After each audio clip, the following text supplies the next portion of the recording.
Bonjour, donc on va vous faire un retour d'expérience sur un projet qui a été mené à la Société Générale, et donc plus particulièrement sur le Continuous Delivery.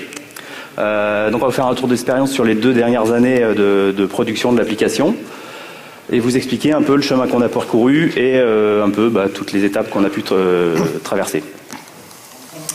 Alors on va commencer par se présenter. Donc moi je suis Patrice Sequet, donc je suis manager et je suis chef du projet Spark. Donc moi je m'appelle Alexandre Victor, je développe en Java depuis un petit peu plus d'une dizaine d'années et je suis actuellement architecte technique à la Société Générale. Alors, avant de commencer, qu'est-ce que c'est le projet Spark, pour camper un petit peu le décor. Donc, l'application Spark est une application dite front office, donc qui est utilisée plutôt par les vendeurs et les traders de la banque. C'est une application qui est utilisée pour créer des produits structurés, donc des produits financiers assez complexes. Donc c'est un workflow, un référentiel, ça fait intervenir plein de métiers. Donc comme je disais, la vente, donc les sales, l'ingénierie financière qui a différentes variantes, les traders et plein d'autres fonctions comme des middle office qui vont intervenir sur le projet. Donc l'application aujourd'hui, elle est déployée partout à travers le monde. Il y a à peu près entre 900 et 1000 utilisateurs réguliers. Donc c'est une belle application web bien utilisée. Alors, à l'origine du projet, avant qu'on ait le projet Spark, donc on est parti d'un existant un petit peu complexe. Notre métier est venu nous voir avec des grandes ambitions, en nous demandant de revoir finalement la complexité de ce qui existait, de faire une revue complète du SI avec des idées de revue de process, des concepts d'architecture fonctionnelle ou technique qui étaient assez ambitieux. Bref, plein de bonnes idées, plein de grandes ambitions pour faire évoluer le SI, plus particulièrement pour être plus efficace sur la ligne métier qui nous intéresse. Des grandes idées. Alors, ce qu'on aurait pu faire, c'est partir d'une belle phase de recueil de besoins et puis écrire un beau cahier des charges assez détaillé, une belle spécification, quelque chose de bien écrit, un petit peu comme on voit sur la photo. Et Et puisque tu en parles, c'est ce qu'on a fait. Donc là, on parle d'il y a 4 ans. C'est ballot, ça. Donc il y a 4 ans, à la Société Générale, on n'était pas très agile, on était plutôt cycle en V. Donc on a fait ce qu'on savait bien faire. On nous a demandé de faire une belle étude, de rechercher toutes les solutions et de prendre en compte toutes les spécificités techniques et fonctionnelles. Donc on a fait intervenir des architectes techniques, des architectes fonctionnels, des experts en différents domaines. On a travaillé quand même pendant presque 1 an. On va faire de l'étude et on a fait une belle spécification avec un cahier des charges et ainsi de suite, quoi. Et le problème, c'est que ce genre de choses, avec le type d'utilisateur qu'on a, notamment avec les traders, ça peut juste pas marcher. Un trader, c'est pas quelqu'un qui a le temps ni la volonté d'aller valider une spec de 200 pages. Et donc, non, alors, ça ne fait pas. En effet, on en a perdu plus d'un. 1 an d'études, déjà c'est long, quoi qu'il arrive. Faire 1 an d'études sur un projet, c'est quand même une grosse période. Plus les différents scénarios, les différentes alternatives sur un SI compliqué. Effectivement, on n'a pas eu d'audition jusqu'au bout. Il faut avouer qu'à cette époque-là, la vision du métier du cycle en V, c'était un peu ça. Donc un beau tunnel, dont on voit bien quand on rentre dedans, mais on ne sait pas ce qui va se passer derrière. Surtout, on ne sait pas si on va ressortir un jour. Et voilà. Alors au niveau de la technique, de l'architecture, ce qu'on aurait pu faire aussi, c'est partir sur des belles solutions, des choses bien puissantes, bien riches, mettre en place des clusters de serveurs d'application, mettre en place un ESB, bâtir une belle architecture SOA. Vous voyez, les choses qui prennent un petit peu de temps et qui, modéliser les process métiers avec du BPMN. On aurait pu faire ça. Et le souci, c'est que quand... Ça, pour le coup, on l'a pas fait. Le souci, c'est que quand on fait ça, mis bout à bout, on bâtit ce qu'on appelle des cathédrales. Cathédrales, c'est très très joli, mais ça coûte un petit peu cher. Ça coûte un petit peu cher et ça prend du temps à faire, quoi. Alors là, donc, on est sorti de nos 1 an d'études, on a fait nos spécifications, en tous les cas, nos différents scénarios. Comme dans ce cas-là, on fait un meeting de choix de stratégie et qu'est-ce qu'on va faire. Donc on rencontre notre métier. On lui présente les différents scénarios. Alors vous vous doutez bien que construire une cathédrale comme ça, c'est pas gratuit, ça a un coût, ça a un délai, ça a un coût très important.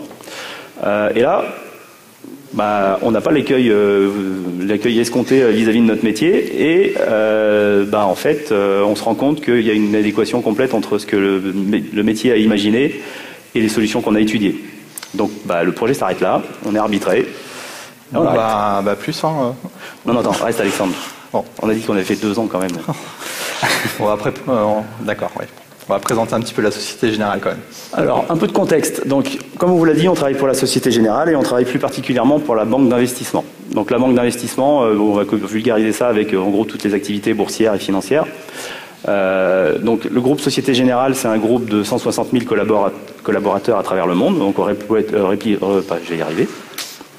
Déployés partout sur le monde, donc à peu près dans 120 pays.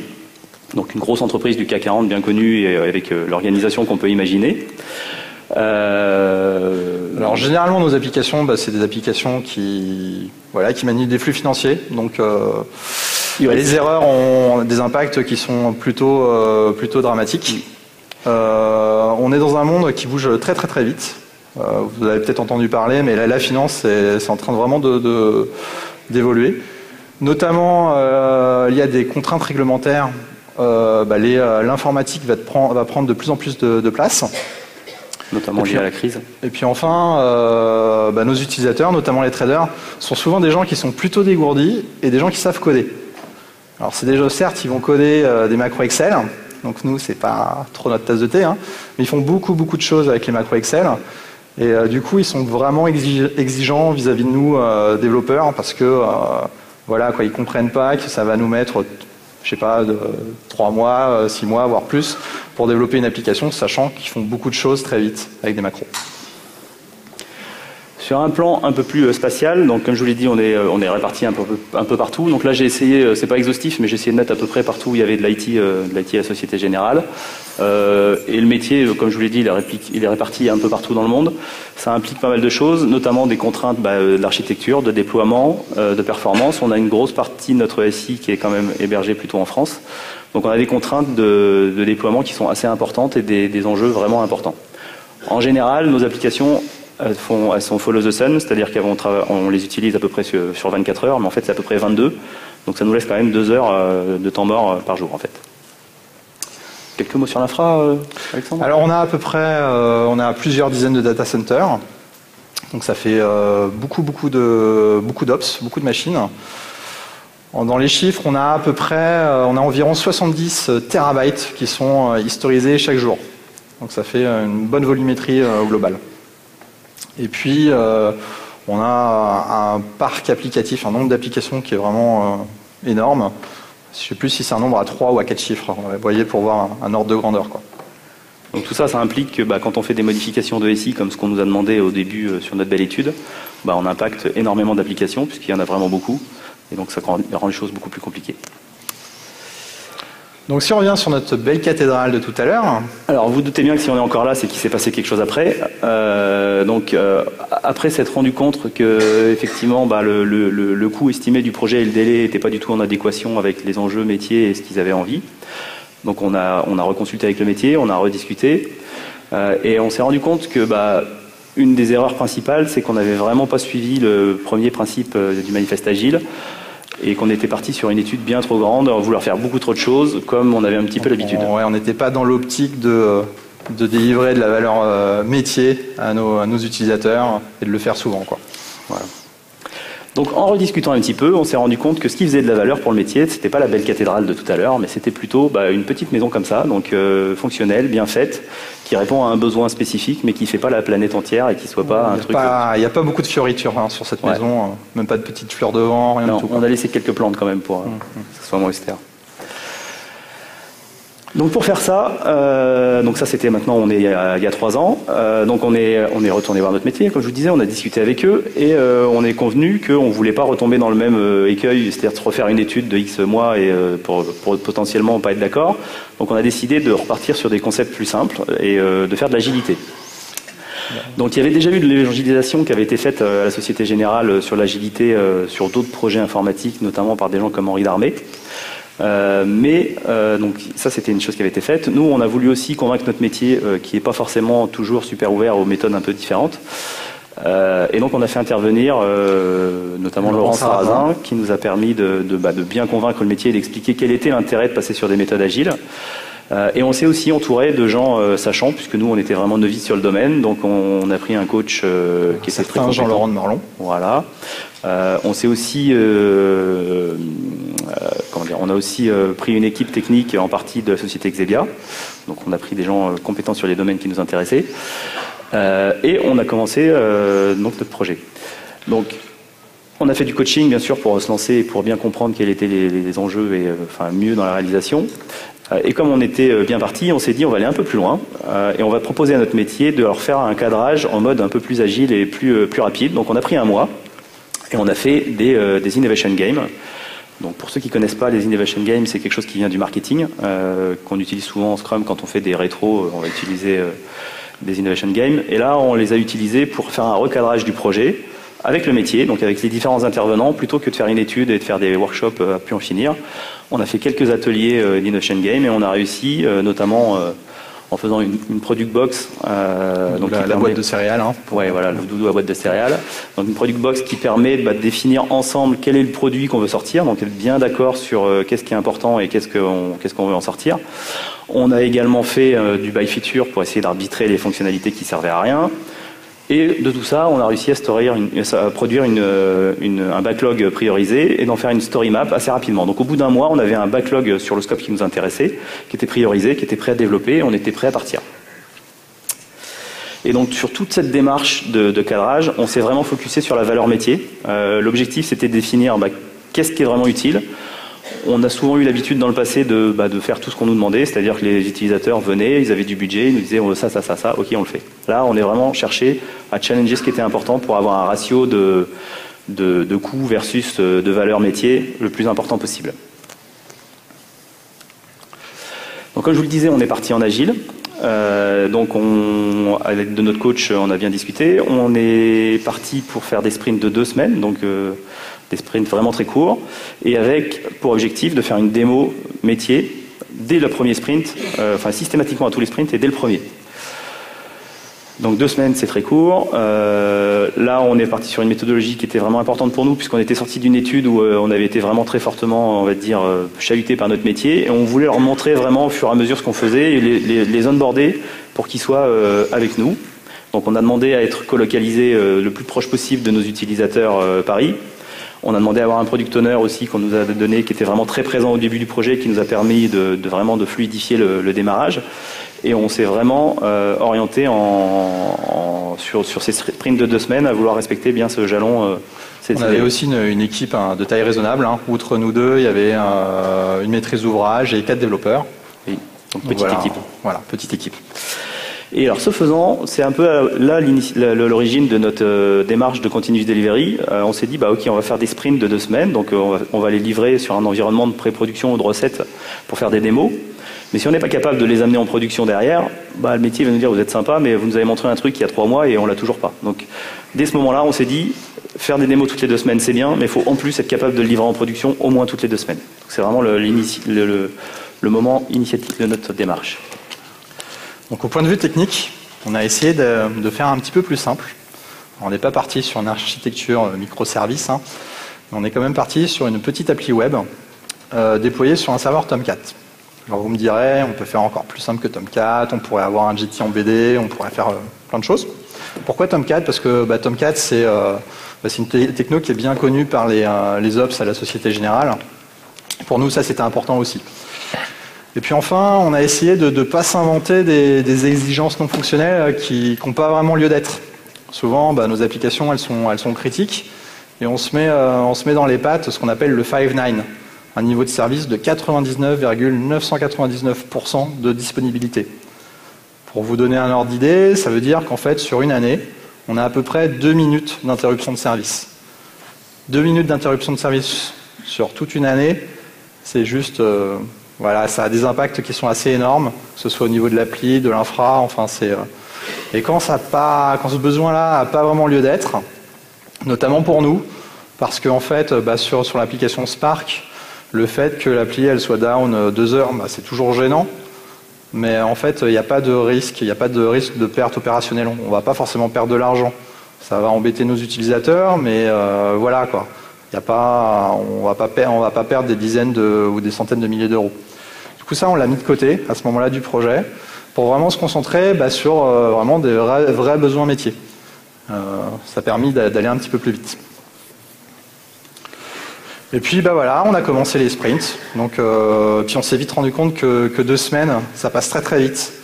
Et quand on commit, quand on push 10 fois par jour et qu'on veut déployer 10 fois par jour et qu'on veut avoir une version qui soit fonctionnelle, démontrable auprès du business, qui était à ce moment-là du projet, qui n'était pas vraiment acquis, ça fait, on n'a pas vraiment envie de passer de temps sur des tâches qui sont pas trop intéressantes comme le déploiement. Et donc à ce moment-là, vraiment, on a commencé à s'intéresser à l'automatisation du déploiement. Donc on a fait vraiment une V0, quelque chose de super simpliste, pas du tout prod ready, hein, juste pour le dev, où en fait, la Société Générale, hein, on utilise souvent Jenkins pour l'intégration continue. Donc là, à ce moment-là du projet, on utilisait Subversion. Donc là, on avait un job Jenkins qui pouvait être exécuté après le job d'intégration continue, qui fait la compilation, les tests unitaires, les tests d'intégration, voilà, et le packaging. Là, ce job Jenkins, qu'est-ce qu'il faisait? En fait, il pilotait des scripts SSH qui étaient exécutés sur les machines cibles du déploiement. Il faisait des wget sur notre repo Maven, un repo Nexus. Et puis, il arrêtait, redémarrait notre serveur Tomcat et il installait le binaire, le war. Pour la base de données, c'était quelque chose de très très naïf. Hein. On laissait Hibernate en mode update.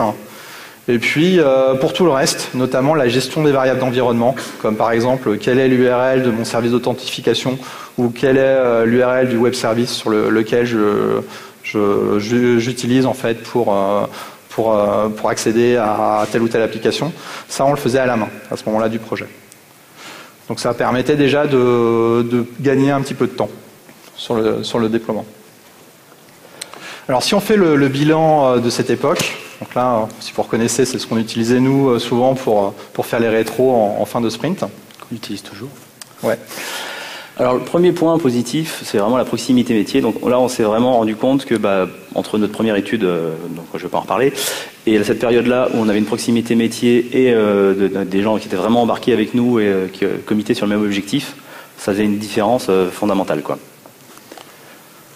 Alors on avait encore quelques petits soucis, quelques petites choses qui nous freinaient, notamment parce qu'en fait sur notre base de code là qui naissait, on avait encore dans l'équipe des territoires, des spécialistes. On allait avoir plutôt une personne qui était plutôt à l'aise sur la partie interface graphique, et puis une autre plutôt sur la partie back-end ou plus sur la partie workflow. Et du coup, pour développer une user story, quand il y avait une de ces personnes-là qui n'était pas là, c'était pas génial quoi. Et puis aussi, comme vous avez pu le comprendre, souvent pour nous le fonctionnel est plutôt riche.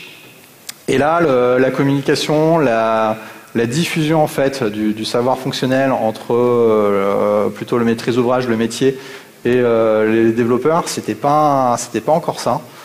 Alors on avait essayé de faire un peu de BDD pour pallier à ce problème, mais c'était peut-être un peu trop tôt, on n'avait pas encore assez de maturité. Ouais, alors effectivement, notre premier essai de BDD, ça n'a pas été une grosse réussite. On s'est dit dès le début du projet, on va faire une user story, un test BDD associé ou un scénario. Et on s'est très vite rendu compte que la stratégie était complètement mauvaise, donc on a arrêté, tout simplement, au bout de quelques mois. Mais on a réessayé plus tard avec beaucoup plus de succès, avec une stratégie bien différente et également le premier essai. On avait aussi changé d'outil, quoi. Voilà, on avait commencé avec Fitness et après on est passé sur Concomber. Et là maintenant, aujourd'hui, on tire vraiment des bénéfices, mais c'est vrai que le premier essai n'était pas terrible.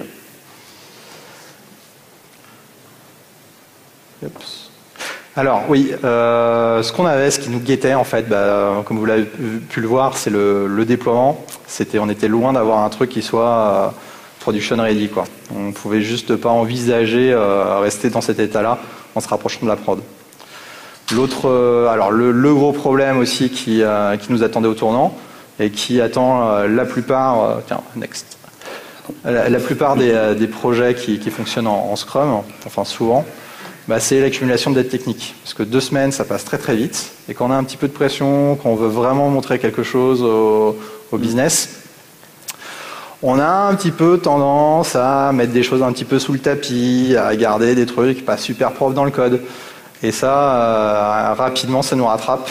Et la vélocité s'en ressent, quoi. Et le problème, si on les laisse un peu grossir, c'est jamais bon, quoi. Donc, alors, justement, pour lutter contre cette technique, dès le début, on s'était vraiment orienté test. On s'était dit, il faut vraiment faire beaucoup de tests. Donc, du test unitaire, bien sûr, du pratique TDD le plus souvent possible, des essais de BDD, infructueux dans un premier temps, mais très fructueux après. Enfin, dans tous les cas, beaucoup de tests. Vraiment, je pense qu'il n'y a qu'un seul mot à retenir, c'est test. Enfin, dans une démarche de continuous delivery, il n'y a que ça de vrai. Alors c'est bien beau de parler de tests, mais comment on fait des tests, quoi? Pour nous, enfin c'est notre conviction personnelle à Patrice et moi, hein, c'est il vaut mieux faire de l'XP, quoi. Il vaut mieux faire de l'extreme programming. Alors il y a plusieurs pratiques en fait dans XP. Hein. La plus connue c'est l'intégration continue. Et je pensais qu'on avait enlevé cette slide, Patrice. C'était quoi ça, Alexandre? Rappelle-moi. Ça c'était un matin en fait. J'ai retrouvé mon bureau dans cet état. J'étais parti peut-être un peu trop vite chez moi la veille et j'avais cassé le build. Bouh. Et c'était aussi sur Twitter. Donc c'est bon. En fait, l'idée c'est que c'est pas juste avoir un Jenkins qui tourne dans un coin et qui lance la compile et vos tests de temps en temps, quoi. Faire de l'intégration continue. C'est vraiment une grosse discipline. Et alors vous en conviendrez tous. Pour faire du continuous delivery, il vaut mieux avoir de l'intégration continue. C'est un peu un gros prérequis, quoi. Mais l'intégration continue, ouais, ça demande à ce que chaque développeur partage son code très souvent, au moins une fois par jour, qu'il soit confiant pour partager son code, pour le committer ou le pusher. Et ça demande qu'il y ait ce qu'on appelle un collective code ownership. Qu'il n'y ait pas de zone réservée dans le code, qu'un développeur puisse intervenir un petit peu partout sur le projet. Pour que ça marche, il faut qu'il y ait une bonne communication dans l'équipe. Alors il y a des bonnes pratiques qui viennent d'XP et puis de Scrum, comme les stand-up. Mais pour nous, il y a une autre pratique qui est souvent un peu mal comprise, et donc on va en parler un petit peu plus, c'est le pair programming. Pour nous, c'était juste essentiel pour la suite. Donc quand on parle de pair programming, on nous regarde souvent bizarrement. C'est un petit peu moins le cas maintenant, mais ça a été par le passé. Encore un peu quand même. Et la première fois que j'en ai parlé à un manager à la Société Générale, il m'a regardé un petit peu comme si je venais du pays des bisounours.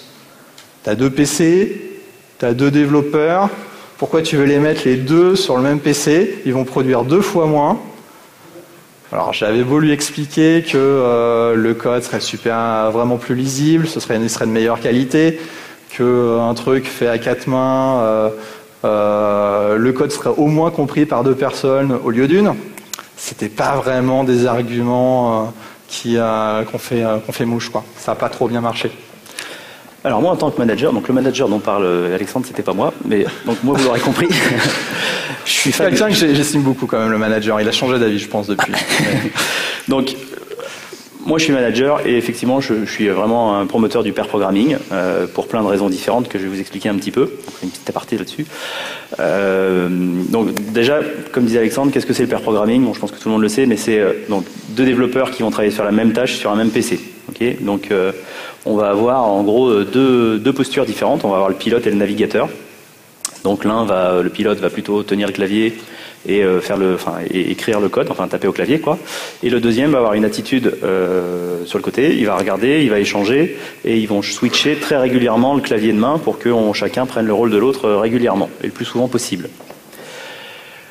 Le premier objectif de ça, c'est de forcer l'équipe de développement, donc que ce soit forcer au bon sens du terme, bien sûr, d'amener l'équipe de développement à partager la connaissance, que ce soit la connaissance technique, que ce soit la connaissance fonctionnelle, que ce soit les bonnes pratiques, et aussi le vécu qu'on a pu avoir dans d'autres expériences. Donc, on partage le clavier, on partage la tâche, on doit se mettre d'accord sur ce qu'on doit faire dès le début, donc on doit être d'accord sur la compréhension de ce qu'il y a à faire, donc déjà on diminue le risque de partir sur une mauvaise solution. On doit se mettre d'accord aussi sur ce qu'on doit faire, Donc il faut encore se mettre d'accord sur une solution. On ne part pas à l'arrache à faire du code et on verra bien ce qui se passe après. Donc là, il y a une attitude qui permet d'éliminer énormément de pertes de temps et de productivité et d'introduction de bugs. Et donc, la première fois où donc Jean-Laurent m'en a parlé, moi je l'ai fait comme tout le monde, hein, je me suis dit, oula, alors attends, là on est à un moment critique du projet. On va se mettre à faire du pré-programming, on va diminuer la capacité de développement par 2. Voilà, vu comme ça, vendu comme ça, en tant que manager, je me dis là, je me tire une balle dans le pied, quoi. Et en fait, en y réfléchissant un petit peu, donc il y a les éléments que je viens de vous expliquer, mais il y en a d'autres. Donc une des réflexions, c'est de se dire, quelle est la valeur finalement d'avoir 2 personnes? Est-ce que c'est, comme c'est marqué ici, la conjonction des compétences qui fait de la valeur? En fait, pas vraiment, c'est plutôt l'inverse. Ce qui nous intéresse, c'est vraiment de mettre des gens qui ont des niveaux d'expérience différents, qui ont des compétences différentes, des connaissances différentes, pour qu'ils partagent, qu'ils échangent. Et donc finalement, ce qui fait de la valeur, c'est plutôt le reste, c'est ce qu'ils n'ont pas en commun. Et ce qui est gâché, c'est finalement ce qu'ils auraient pu faire tous les deux, chacun de leur côté. Une autre façon de voir les choses, c'est par l'introduction d'erreurs. Donc là, on va vous demander un petit peu d'imagination. Donc admettons que Alexandre et moi soyons en train de développer quelque chose. Donc, bon, admettons que moi, je suis plutôt à l'aise sur la partie technique, voilà, Java, Spring Hibernate, tout ça, quoi. Ouais, il faut de l'imagination. Ouais. Et admettons que moi, je suis fort en fonctionnel.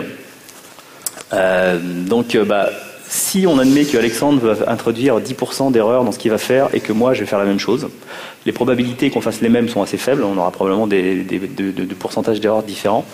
Donc tout simplement de manière statistique, à nous deux, on fera à peu près 1% d'erreurs. Donc de manière mathématique, mais aussi de manière très bien vérifiée, le fait de faire du pair programming, on diminue de manière drastique la quantité d'anomalies qui vont être, et d'erreurs, que ce soit fonctionnelles, techniques ou autres, hein, vraiment de manière générale, toutes les petites erreurs qu'on peut faire.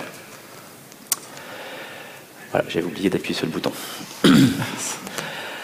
Donc comme je vous disais, la première fois qu'on en a parlé, j'étais un petit peu sur la diminution de capacité de développement, ça m'a un petit peu refroidi. Et effectivement, quand moi j'ai commencé à vouloir pousser l'initiative à la Société Générale, je me suis tout de suite confronté à la question habituelle. Est-ce que tu as des KPI? Alors des KPI, on aime beaucoup les KPI. Les managers à la Société Générale aiment beaucoup ça. On a des indicateurs clés. Exactement, les indicateurs clés. Donc là, j'étais un petit peu embêté parce que j'en avais pas vraiment. Je me suis dit, qu'est-ce que je peux faire? Donc on était en Scrum depuis le début du projet. Enfin non, pas complètement d'ailleurs, en Scrum au début et en Scrumban, enfin entre le Scrum et le Kanban après. Et on avait mesuré bien méthodiquement et religieusement notre vélocité depuis le début. Donc j'ai pris tout simplement les chiffres. J'ai repris la vélocité, j'ai fait la moyenne entre avant, où on faisait du monoprogramming, on va dire, avec du pair programming occasionnel, comme on peut faire partout sur des projets informatiques quand on a un problème, qu'on est bloqué ou qu'on a des questions.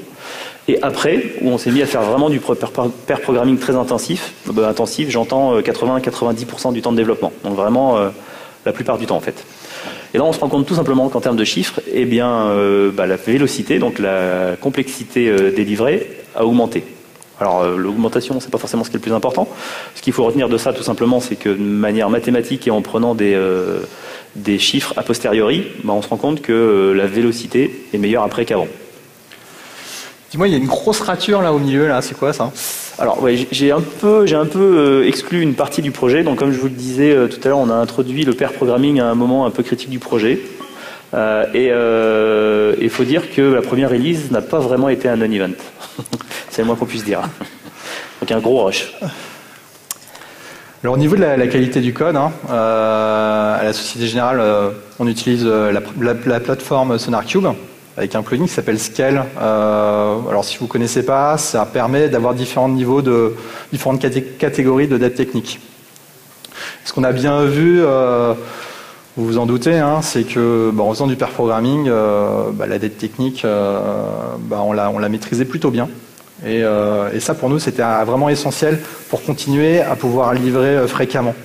C'était vraiment un élément vraiment important.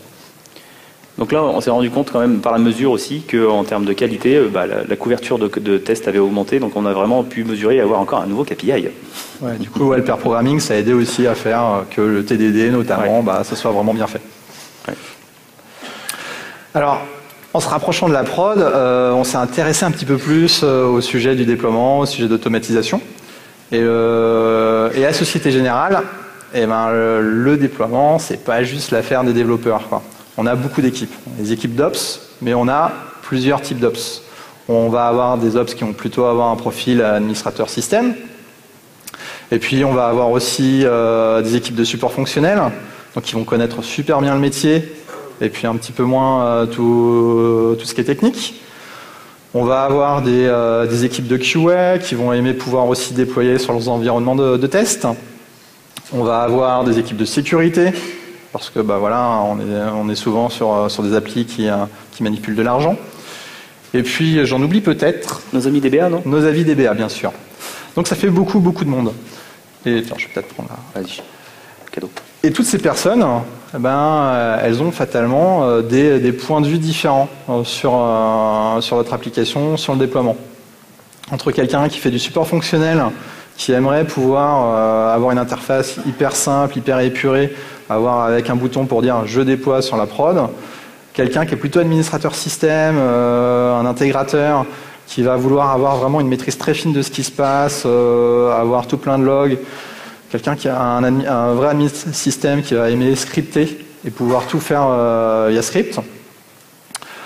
Et puis enfin, nous développeurs qui aimons bien l'intégration avec les outils qu'on connaît bien, notamment avec Jenkins, ça fait beaucoup de choses.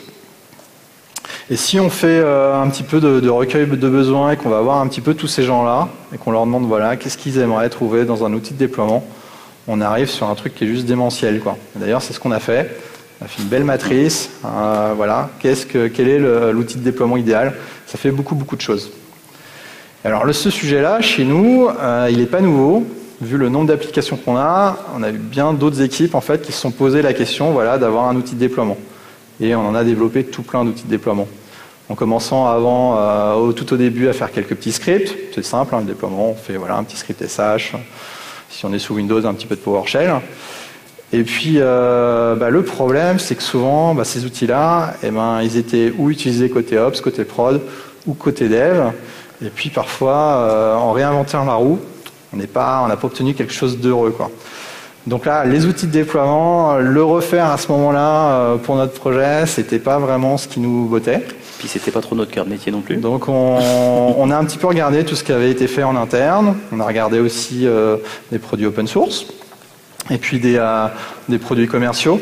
Et puis on est l'outil en fait qui satisfaisait le plus aux besoins des différentes équipes.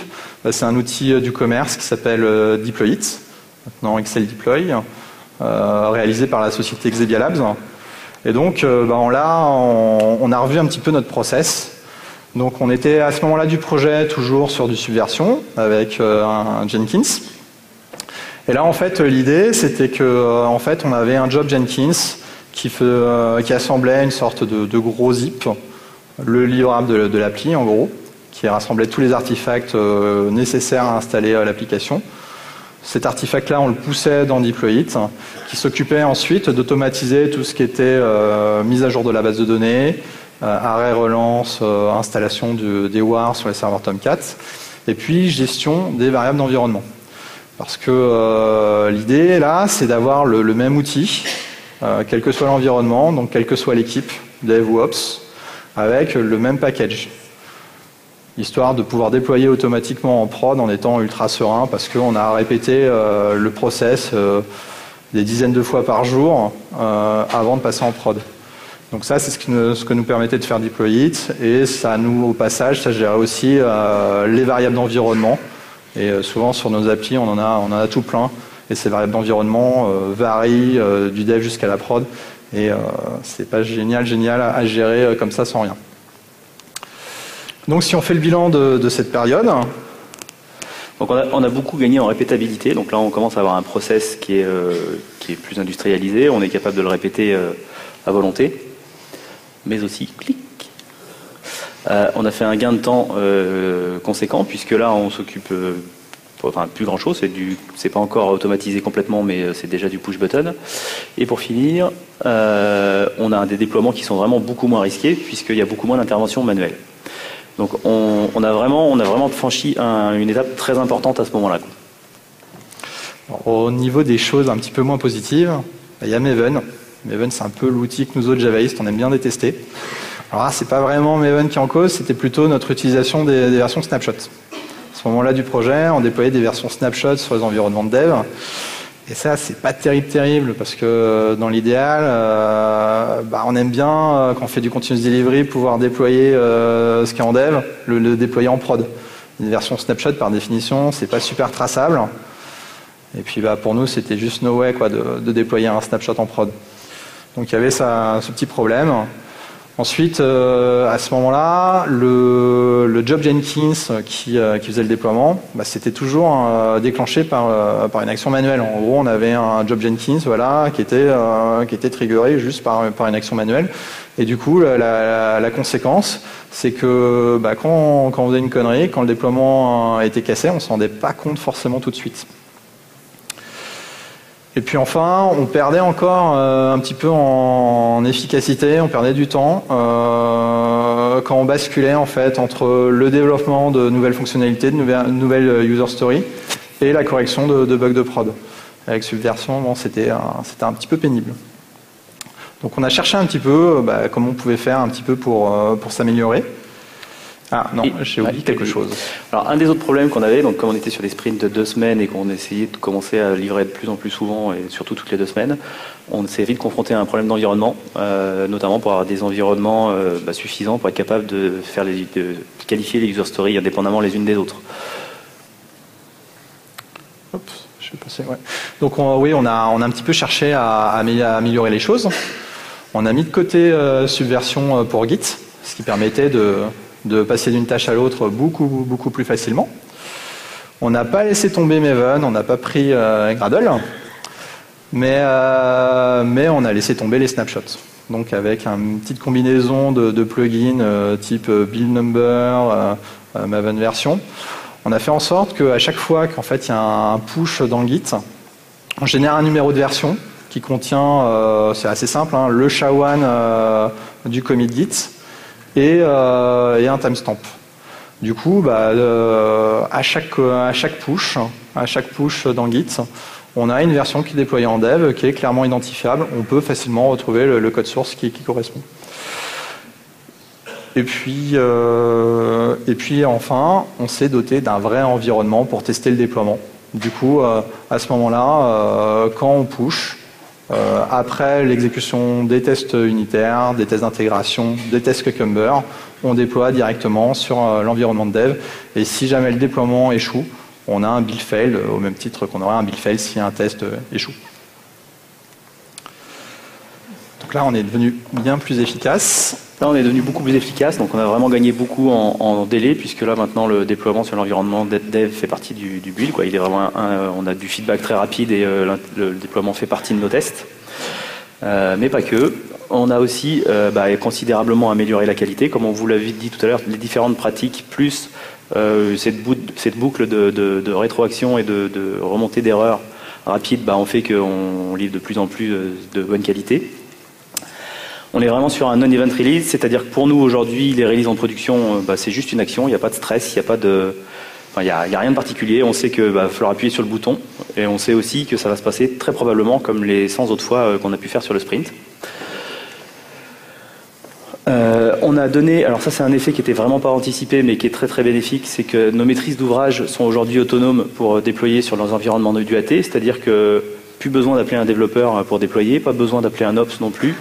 Il va dans son outil, il déploie quand il veut, il peut même rollbacker s'il a envie. Ouais. Il est vraiment autonome. On n'en a pas trop parlé en fait, mais on n'a pas vraiment de QA sur l'appli. La plupart des tests sont automatisés, mais il y a encore quelques tests, notamment les tests exploratoires, on ne peut pas les automatiser. Et ça, comme il faut vraiment une grosse connaissance métier pour les faire, c'est plutôt les maîtrises d'ouvrage qui les effectuent. Exactement. Alors, un autre effet non escompté, mais vraiment très bénéfique. Donc, comme vous l'avez compris, on travaille dans une banque. Dans les banques, il y a quand même une certaine lourdeur, on va dire, administrative. Et notamment, pour une raison très simple, c'est que on a beaucoup d'exigences vis-à-vis des régulateurs. On a besoin de fournir d'être capable de fournir beaucoup de preuves de notre activité dans nos process informatiques. Donc ça, c'est une activité qui est, je vous cache pas, est complètement détestée de tous les managers et tous les release managers. Sur le projet, le fait d'utiliser une chaîne qui est vraiment très automatisée et qui est capable de nous fournir un audit sur toutes les activités qu'on peut faire, ça nous a divisé, je n'oserais pas dire par 100, mais de manière très considérable notre charge de travail sur cette partie-là. Donc c'est vraiment quelque chose d'ultra bénéfique. Et même dans un environnement où finalement on n'a peut-être pas les mêmes exigences que nous en termes de traçabilité, c'est quand même pratique d'avoir les pistes d'audit surtout pour savoir ce qui s'est passé. Pour savoir ce qui s'est passé. Ouais. And finally, donc the last not least, vraiment l'élément le plus important, donc ce qui a rendu nos releases un non-event et ce qui nous a rendu vraiment zen dans notre méthode de travail, ça va se récapituler à un seul chiffre, c'est le 0, qui est quelque chose qui est très important pour nous dans le domaine bancaire et financier, puisque finalement, quand on prend des risques, si on a des problèmes, ça peut très vite coûter de l'argent, donc être capable de livrer sans risque et de manière zen, c'est vraiment important. Donc c'est le 0, et le 0, c'est pour 0 problème de production majeur depuis le début de l'activation. Patrice, félicitations, merci, bravo. Aussi, t'as fait du bon boulot.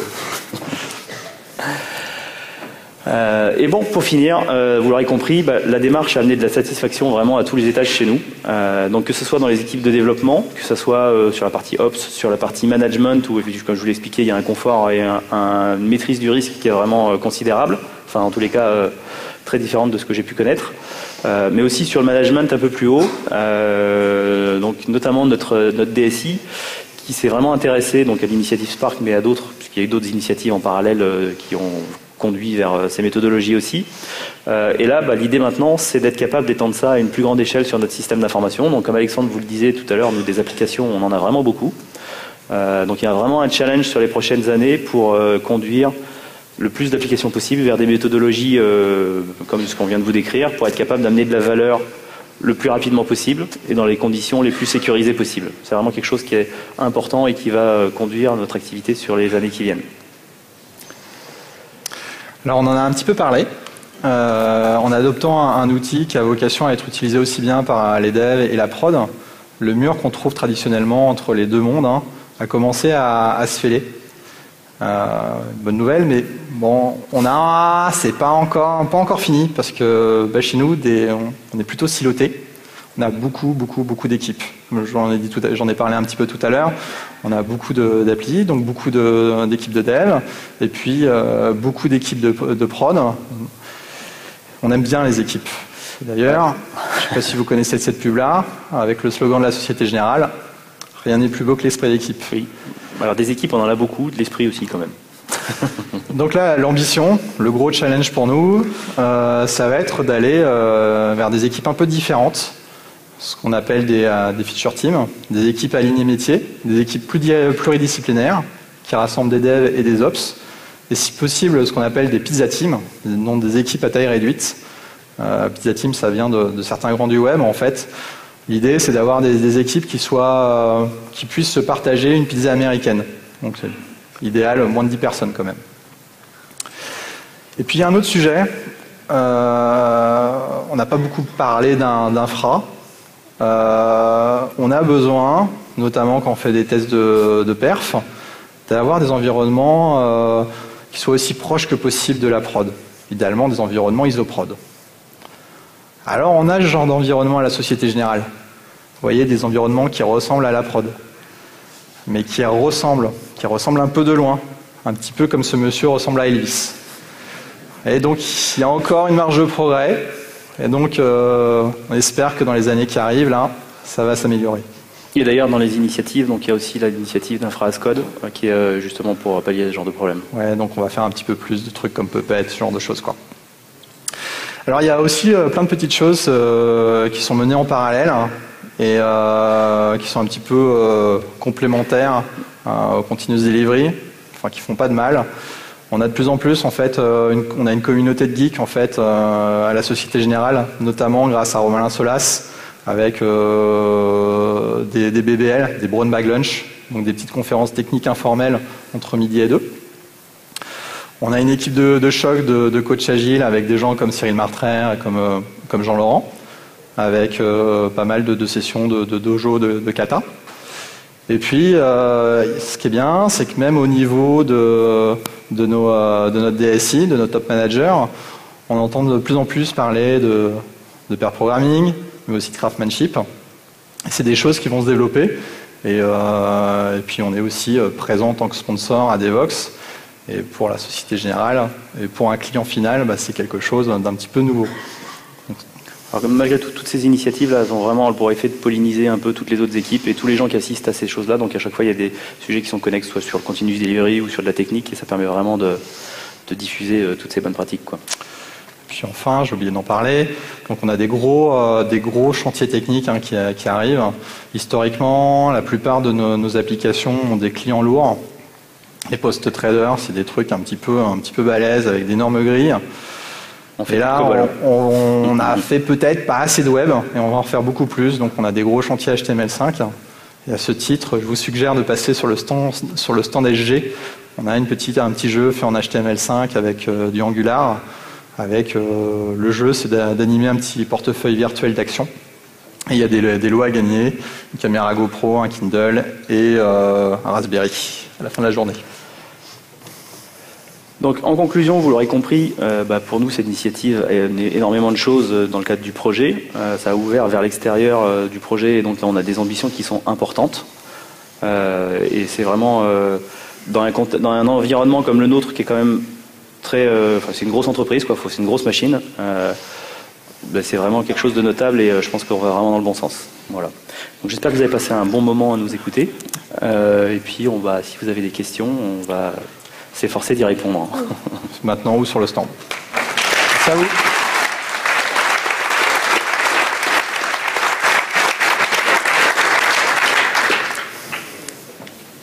Question ? Ouais. Micro ? Par ici. Il n'est pas allumé. Ah.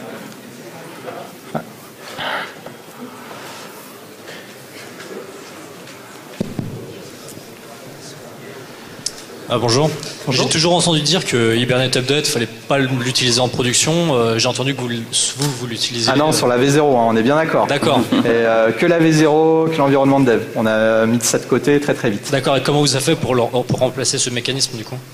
Alors on s'est posé la question d'utiliser des choses comme Liquibase, comme on utilisait Deployit et qui est un truc un petit peu analogue à Liquibase, un peu plus simple, mais qui était assez bon, on va dire, pour nous, qui n'avons pas des besoins de folie avec des proc stocks, ce genre de choses. On l'a utilisé. L'idée c'est de versionner toujours les changements de ton schéma avec le code, quoi. Merci. Voilà.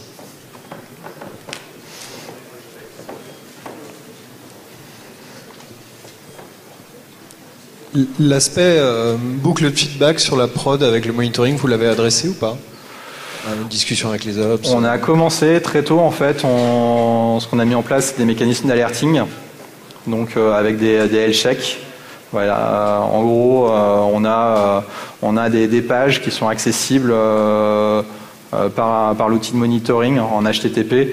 Si jamais il y a, je sais pas, la connexion à la base ou s'il y a un problème avec le file system, on a un code 500 qui revient. Donc on a fait ça. On a mis en place quelques trucs pour les perfs quand on avait des problèmes de lenteur au niveau de l'interface graphique. Mais sur cette appli-là, c'est pas un pricer avec des problèmes de faible latence. Donc pour l'instant, on n'est pas allé plus loin et il me semble qu'on est en train de mettre en place Kibana. Parce que là, on commence à avoir plusieurs centaines d'utilisateurs. Ouais, c'est clairement un sujet sur lequel on est perfectible. Ouais.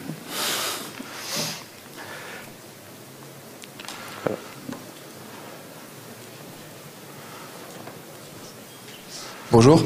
Bonjour. Je me demandais, j'avais pas bien saisi comment vous aviez répondu au problème sur le manque d'environnement pour tester les user stories. Alors c'est une bonne question, on l'a pas encore résolu complètement. Donc, on travaille aujourd'hui sur la partie Puppet, enfin un phrase code pour justement être capable de provisionner des environnements au besoin. Mais c'est quelque chose qui est en cours et on n'a pas encore. C'est un problème qui est encore d'actualité. En bêta, on a un cloud privé. Bon, c'est pas encore l'extase, hein, mais on a au début du projet en fait, c'était un petit peu long en fait d'avoir même des VM à la Société Générale. Et là, ça devient un petit peu mieux avec justement un cloud privé et on est en train d'automatiser un petit peu plus pour avoir pas seulement le déploiement de l'appli, mais tout ce qui est en dessous, quoi. Merci.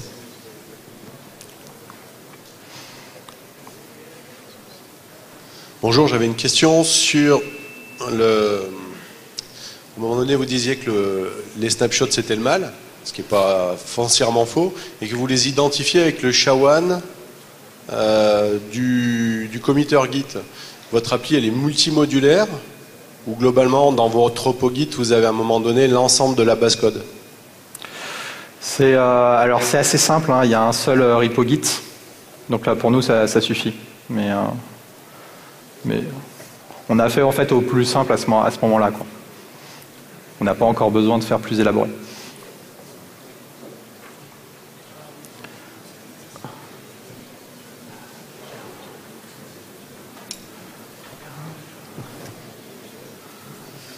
Ça sera peut-être la dernière question.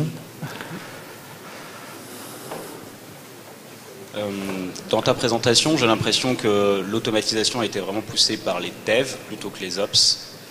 Comment les ops ont réagi? Est-ce que c'est pas pour eux une perte de responsabilité d'automatiser? Alors rapidement, en fait, je suis allé les voir, hein, et à ce moment-là, malheureusement, il y avait certains ops, des experts techniques, qui passaient une partie de leur temps à déployer à la main. Et donc forcément, c'est peut-être un petit peu bateau, mais il faut essayer de passer outre la communication via des tickets. Il fallait voir les gens directement. Et quand tu leur parles d'automatisation, t'es parfois surpris, agréablement surpris. Donc vraiment les gars qui étaient vraiment opérationnels étaient pas si réfractaires que ça. Après, il y a eu un gros travail de lobbying, de communication, plutôt sur les sphères de management. Et ça a pris un petit peu de temps. Et l'idée, c'était d'avoir une success story avec Spark pour pouvoir pour montrer que c'est possible et diffuser un petit peu ce genre de choses. Ok, merci. Merci à tous.